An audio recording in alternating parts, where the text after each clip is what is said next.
Dear tax payer, tax finance से legal में आपका स्वागत है। पिछले 3-4 दिनों से इनकम टैक्स डिपार्टमेंट से एक मैसेज और ईमेल टैक्स पेयर को भेजा जा रहा है और ये मैसेज और ईमेल ये जनरली सैलरीड पर्सन को भेजा हुआ है जिन्होंने अपनी आईटीआर सैलरी की आईटीआर फाइल की है कि tax payer are receiving a system generated message और email from the income tax department stating that their ITR processing is on hold due to government को ऐसा लगता है कि आपने जो रिफंड क्लेम किया है वो रिफंड गलत क्लेम किया है या असेसी की रिटर्न रेड फ्लैग के अंदर है under the risk management framework for the assessment year 25-26। ऐसे लोगों को इनकम टैक्स डिपार्टमेंट की तरफ से मैसेज और ईमेल आ रहा है। मैसेज सारे टैक्स पेयर के लिए बिल्कुल सेम है, बट द ईमेल में डिपार्टमेंट ने कुछ स्पेसिफिक भी किया हुआ है कि ये आपकी आईटीआर में प्रॉब्लम है। अब क्वेश्चन ये उठता है कि ये जो मैसेज है, क्या इस मैसेज का या इस ईमेल का इनकम टैक्स डिपार्टमेंट को रिप्लाई करना है या नहीं करना। या मुझे कुछ लोगों के फोन आ रहे हैं, वो मुझे ये बोल रहे हैं कि हमको केवल मैसेज आया और ईमेल नहीं आई। या जिन्होंने अपनी रिटर्न फाइल की, किसी से भी रिटर्न फाइल करवाई, उन्होंने उनको ये बोल दिया है कि आपके पास केवल मैसेज आया है और इसको आप छोड़ दें, कुछ नहीं होगा। तो आप ये गलती ना करें कि आपके पास दोनों नहीं आए। अगर आपके पास मैसेज या रिप्लाई दोनों आया है या दोनों में से कुछ एक भी आया है, तो आपको डिपार्टमेंट को उसका रिप्लाई करना बनता है। This new approach aims to ensure compliance and accuracy in tax filing. The income tax department message is an alert. Well, this is not a notice. This is just an alert. Alert का मतलब है department आपसे ये बोल रही है कि आपके रिटर्न में अगर कुछ गलत है, आपने कुछ एग्जेम्पशन, आपने कुछ डिडक्शन, कुछ गलत क्लेम की है या आपने सेक्शन 89 की रिलीफ गलत क्लेम की है, तो गवर्नमेंट आपको एक अपॉर्चुनिटी दे रही है कि आप 31 मार्च तक अपनी रिटर्न रिवाइज कर दें। अगर ये गवर्नमेंट आपको ये नोटिस ना देती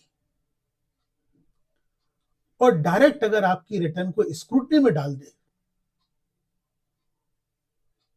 तो आपके लिए परेशानी ज्यादा है। मेरा यह मानना है गवर्नमेंट का एक गुड स्टेप है कि टैक्स पेयर को हरास ना किया जाए। टैक्स पेयर को पहले एक मौका दिया जाए कि अगर आपकी रिटर्न में कुछ गलत है तो आप अपनी रिटर्न को ठीक कर लें। अब क्वेश्चन है कि मैसेज में है क्या। ये कॉमन मैसेज सबके लिए है। It was noticed that a claim or refund has been made in the income tax return for the so and so PAN number for the assessment year 25-26 filed by you. And the processing of the said return was held as it was identified under the risk management process. on account of certain discrepancy in the claim of refund. On an email with detail has also been sent to your registered email address. As time limit for filing the revised return for the income for the assessment year 25-26 will expire on 31st of December 2025. This is the normal time limit under section 139 subsection 5 for revised return. This is the normal time return. And government giving the opportunity to you just file your revised return up to 31st December 2025. अगर आप return अपनी 31st दिसंबर 2025 तक revise कर दें तो definitely आप एक बड़ी लिटिगेशन से बच जाएंगे. You are requested to avail the opportunity to file the revised return within the due date. अब क्वेश्चन आता है कि अगर 31 दिसंबर 2025 निकल गया तब हम क्या करेंगे. तब भी हमारे पास एक ऑप्शन और है. हम अपनी रिटर्न को 1st of January 2026 या उसके बाद में रिटर्न को अपडेट कर सकते हैं. नाउ क्वेश्चन इज, फिर ये रिवाइज और अपडेट में डिफरेंस क्या है. डिफरेंस ये है कि अगर आप रिवाइज करेंगे तो आपके ऊपर कुछ एडिशनल टैक्सेशन, कोई इंटरेस्ट, कोई पेनल्टी चार्ज नहीं होगी, लेवी नहीं होगी. लेकिन अगर आप अपनी रिटर्न को अपडेट करते हैं 31 दिसंबर के बाद तो आपको कुछ एडिशनल टैक्स लायबिलिटी भी पे करनी होगी. इन द मेल यहां पर डिपार्टमेंट ने कुछ पॉइंट्स को स्पेसिफिक कर दिया. Message is common for all the tax payer, but mail में कुछ एक पॉइंट अलग अलग टैक्स पेयर के लिए अलग अलग टाइप के लिखे हुए हैं. एक मेल में लिखा हुआ है, assessment year 25-26 filed by you, processing of the said ITR has been temporarily kept on hold under the risk management framework of the income tax department for the following reasons. In the mail, government specifies some of the reason. Number first, there is a significant mismatch between the exemption claim in the ITR or amount reported by the employer in form number 16. And it was resulted in a substantially high claim of refund. तो mail में government ने, department ने इस प्रकार से कुछ points को specific किया हुआ है. ना क्वेश्चन आता है कि आपने करना क्या है. आपने करना क्या है. और दूसरी बात, जो बहुत लोग बोल रहे हैं कि डिपार्टमेंट से नोटिस आ रहा है, नोटिस आ रहा है, नोटिस आ रहा है. पहले मैं आपको एक क्लियर कर दूं, ये कोई नोटिस नहीं है. दिस इज जस्ट एक डिपार्टमेंट की तरफ से कम्युनिकेशन है, एक अलर्ट है कि अगर कुछ गलत है तो ये लास्ट मौका है, आप उसको ठीक कर दें. लेकिन अगर आपकी रिटर्न बिल्कुल ठीक है तो आपको तब भी क्या इसका रिप्लाई करना है. तो मैं कहूंगा बिल्कुल रिप्लाई नहीं करना. आपने मैसेज को इग्नोर कर देना है. लेकिन अगर आपको लगता है कि आपने कुछ गलत एग्जम्पशन अलाउंसेस की, कुछ डिडक्शन, कुछ गलत क्लेम की है, तो मेरी आपको ये सलाह है कि आप अपनी रिटर्न को रिवाइज कर दें. आज आपको कोई डायरेक्टली मॉनेटरी लॉस नहीं है, क्योंकि आपका जो टीडीएस डिडक्ट हुआ है, बस आप ये मान के चले कि आपका टीडीएस रिफंड नहीं आएगा, क्योंकि टीडीएस तो आपका कट गया।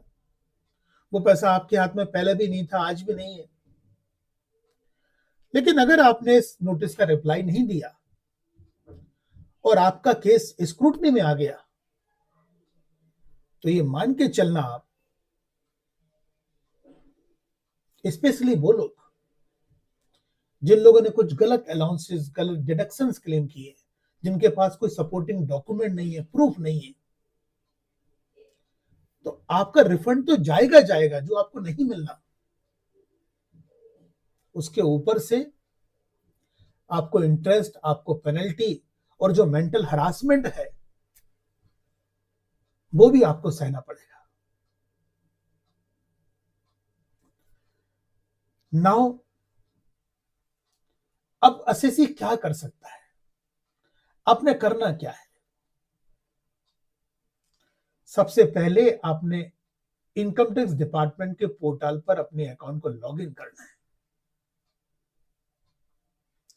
लॉगिन करने के बाद आपने अपनी रिटर्न को डाउनलोड करना है।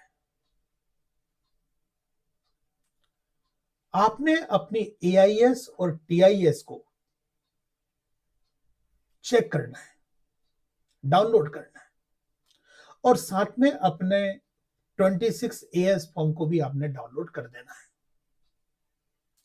आपने फॉर्म 16 और अपनी सैलरी स्लिप, इन सबको अरेंज करके आपने फिर चेक करना है कि आपने जो रिटर्न फाइल किया और जो आपका फॉर्म 16 है, क्या वो मैच करता है या मैच नहीं करता। क्या आपके फॉर्म 16 में आपके एम्प्लॉयर ने अलाउंसेस की एग्जम्पशन दी है या नहीं दी। ये आप सब लोग जानते हैं कि आजकल टैक्सेशन की दो स्कीम चल रही हैं, old taxation regime and no taxation regime. और न्यू टैक्सेशन रिजिम के अंदर कुछ एक अलाउंसेस को छोड़ दें, एक डिडक्शन में एनपीएस को छोड़ दें, तो किसी भी तरह के अलाउंसेस, किसी भी तरह की डिडक्शन का कोई बेनिफिट नहीं है।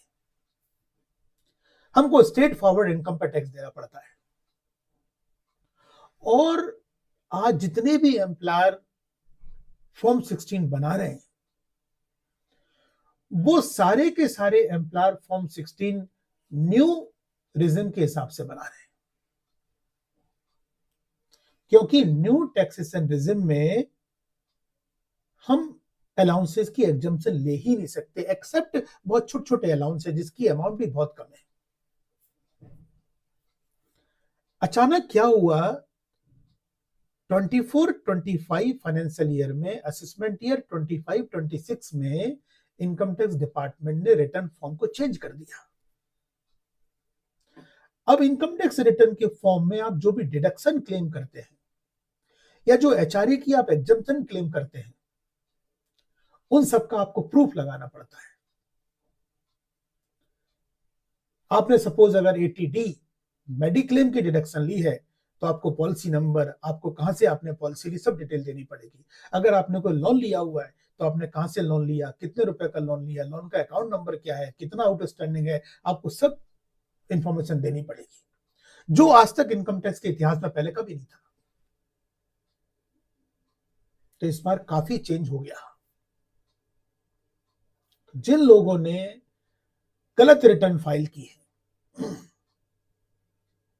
जिससे आपने गलत रिटर्न भरवा ली, उन्होंने क्या किया, न्यू स्कीम को ऑप्ट किया, क्योंकि ओल्ड स्कीम में जाएंगे तो डिफरेंट डिफरेंट टाइप के प्रूफ लगाने पड़ेंगे,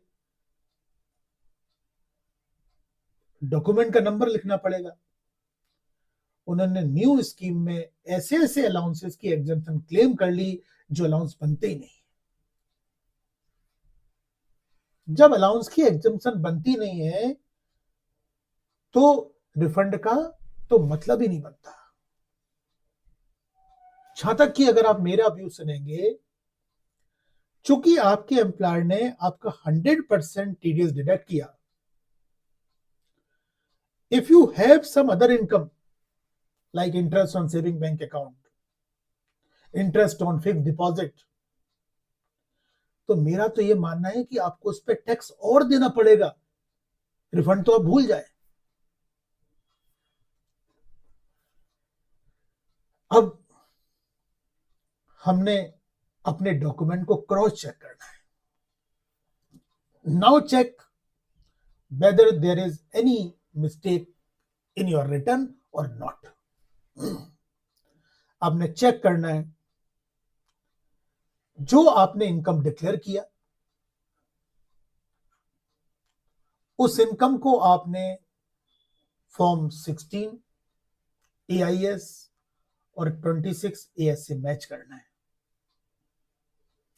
जो आपने TDS क्लेम किया उसको भी आपने 26 AS से मैच करना है। जो आपने डिडक्शन या आपने अलाउंसेस की एग्जम्पशन क्लेम की है आपने उसको भी चेक करना है। आपने कोई अदर इनकम अर्न की है आपने चेक करना है क्या आपकी ITR में वो इनकम आपने शो की है या शो नहीं की।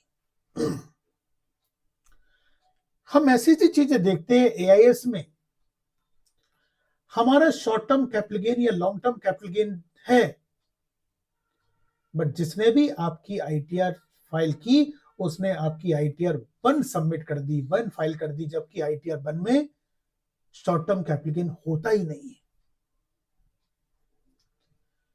अब कई सारे मेरे पास ऐसे ऐसे केस आते हैं कि सर हम तो नॉर्थ ईस्ट में रहते हैं या हम लोग नॉर्थ ईस्ट में तो रहते हैं बट हमारी पोस्टिंग किसी और स्टेट में है या हमारी पोस्टिंग जम्मू में है। अगर आपकी पोस्टिंग ऐसे किसी एरिया में है जिसमें कुछ डिफरेंट टाइप के बेनिफिट मिलते हैं उसको भी आपने अच्छे से स्टडी करनी है कि whether you are eligible to get such type of benefit और नॉट।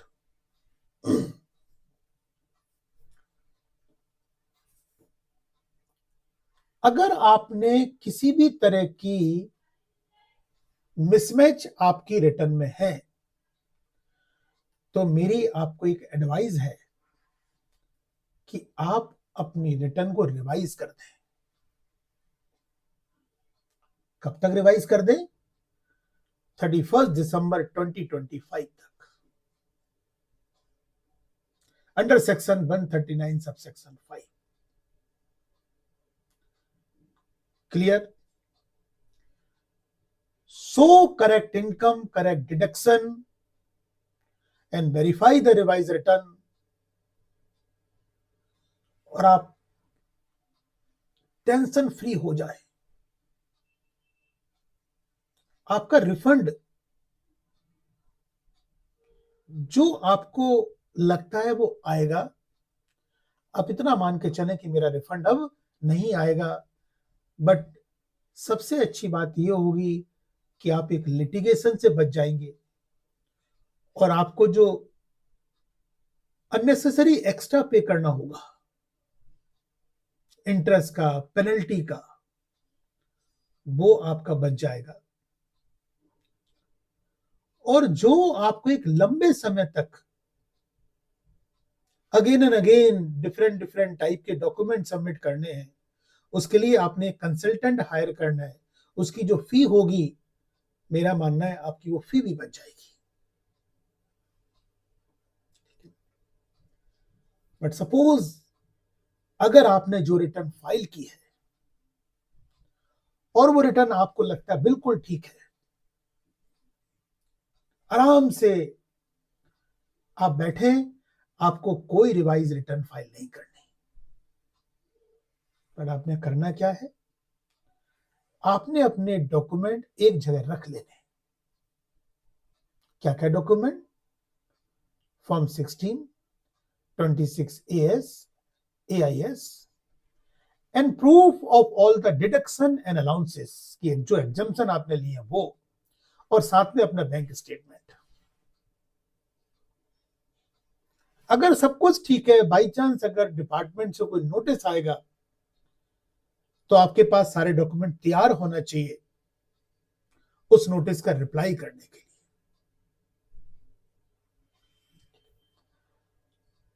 एक क्वेश्चन और आता है कि अगर ये डेडलाइन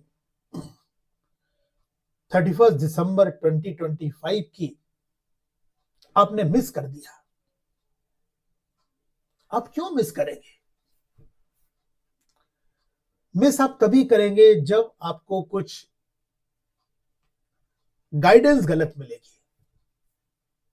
क्योंकि मैं भी 3-4 दिन से देख रहा हूं, मेरे पास भी बहुत कॉल्स आ रहे हैं और मुझे लोग ये बोल रहे हैं कि सर हमने ऐसे ऐसे रिटर्न फाइल करवाई थी, लेकिन हमको बोल रहे हैं कि अब आप चुप रहें, आप इसका कोई रिप्लाई ना करें, कुछ नहीं होगा। दोस्तों, जिन लोगों ने गलत रिटर्न फाइल की है, या आपको लगता है कि आपने अगर पहले गलत रिटर्न फाइल की है और फाइल करते रहें और इस बार भी गलत फाइल किया आपने और ये चल जाएगा, तो वक्त हमेशा एक सा नहीं होता। धीरे धीरे चीजें सुधार पर आती हैं। डिपार्टमेंट अब काफी अपने आप को चेंज कर रहा है। डिपार्टमेंट एआई की हेल्प ले रहा है और जो पहले हुआ, अगर हम उसमें बच गए और अगर हम मानते हैं फिर बचेंगे, तो मुझे लगता है कि आपको अपनी सोच बदलनी पड़ेगी। इसलिए किसी के कहने में ना आए, आप अपनी रिटर्न को रिवाइज कर दें। अभी भी आपके पास 4 दिन का टाइम है। नहीं तो होगा क्या, 1 जनवरी 2026 के बाद you have definitely one another option to file the updated return under section 139 subsection 8A, but in the updated return आपने कुछ एडिशनल टैक्स, आपने इंटरेस्ट और आपने पेनल्टी भी देनी पड़ेगी। So the conclusion is, right now just file the revised return and mind को free करें। Thank you so much all of you. अगर आपको मेरी वीडियो अच्छी लगी हो तो प्लीज मेरे चैनल को सब्सक्राइब करें, शेयर करें अपने नियर एंड डियर के बीच, क्योंकि हो सकता है कि ये 4 दिन में ये वीडियो आपके लिए हेल्पफुल रहे। अपडेटेड रिटर्न के बारे में मैं आपको नेक्स्ट वीडियो में डिस्कस करूंगा। So thank you so much all of you.